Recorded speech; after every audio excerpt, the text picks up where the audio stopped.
నమస్కారం NS news కి స్వాగతం. నా పేరు ఉషా. ముందుగా ముఖ్యాంశాలు. నిజామాబాద్ జిల్లా నవీపేట మండల కేంద్రంలో భగత్ సింగ్ 96వ వర్ధంతి సందర్భంగా ఆయన విగ్రహానికి పూలమాలలు వేసి భగత్ సింగ్ సుఖ్దేవ్ రాజ్ గురువులకు నివాళులర్పించడం జరిగింది. ఈ సందర్భంగా సిపిఎం పార్టీ నవీపేట మండల కార్యదర్శి నాయకవాడి శ్రీనివాస్ మాట్లాడారు. ఈరోజు నవీపేట మండల కేంద్రంలో సిపిఎం పార్టీ ఆధ్వర్యంలో షహీద్ భగత్ సింగ్ రాజ్గురు సుఖ్దేవ్ వర్ధంతి నిర్వహించడం జరిగింది. వారికి నివాళులర్పిస్తూ పూలమాలలు వేయడం జరిగింది. ఈరోజు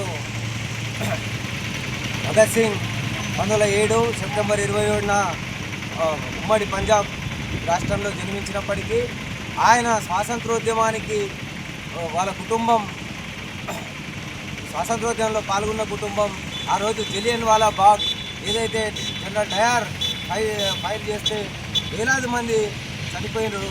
రౌలత్ చట్టానికి వ్యతిరేకంగా జరిగిన ఆ సభలో ఆ మట్టిని తెల్లారిపోయి మట్టిని తీసుకొని ఆయన ప్రతిజ్ఞ పూనుతాడు.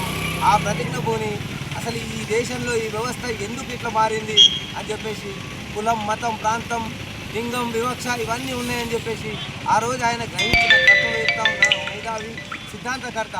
ఆ రోజే ఆయన అనుకున్నాడు, మనకిది రాజ్యం అధికారం మారడం కాదు, స్వాతంత్రం కాదు, మనకు కావాల్సింది సోషలిస్ట్ వ్యవస్థ, మనకు పూర్తి సంపూర్ణ స్వాతంత్రం కావాలన్నాడు.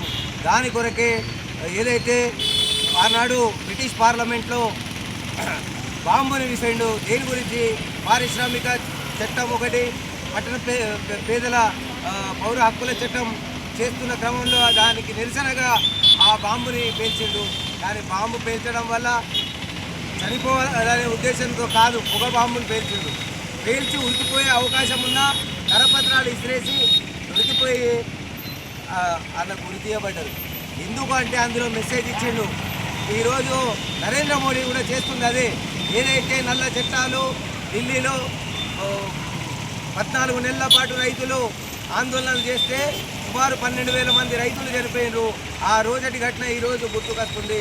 అట్లాగే ఏదైతే ఇలా రైతు చట్టాలు, విత్తన సవరణకరణ చట్టము, విద్యుత్ సవరణకరణ చట్టము, అట్లాగే ఏదైతే లేబర్ 4 కోట్ల బిల్లులు, ఇట్లాంటి చట్టాలని 12 గంటల పని విధానాన్ని ఈరోజు తీసుకొచ్చి నియంత్రణ వ్యవహరిస్తున్న మోడీ ప్రభుత్వం ఈరోజు మోడీ ఎవరికి అనుకూలంగా ఉన్నాడు అని అంటే మళ్ళీ సామ్రాజ్యవాద దేశమైన అమెరికాకు తొత్తుగా ఉన్నాడు.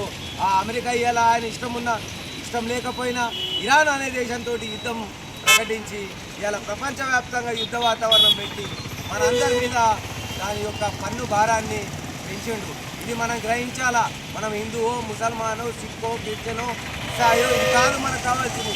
మనం మానవులము. మనకు దోపిడీ చేసే వర్గం ఉంది, మనం దోపిడీకి గురయ్యే వర్గము. కాబట్టి ఆయన ఆ రోజే దోపిడీకి గురయ్యే వర్గాని కొరకు నిలబడ్డాడు. దోపిడీదారులకు వ్యతిరేకంగా గుండెల్లో రైళ్ళు అయిండు. అందుకే షహీద్ భగత్ సింగ్ అయిండు. ఆ షహీద్ భగత్ సింగ్ ఆశయాలు నివాళులు అర్పించాలంటే అసలైన మార్గం ఆయన నడుచుకున్న పందాన్ని మనం కొద్దిగా పాటించాలని చెప్పేసి కోరుకుంటున్నాను. అవకాశం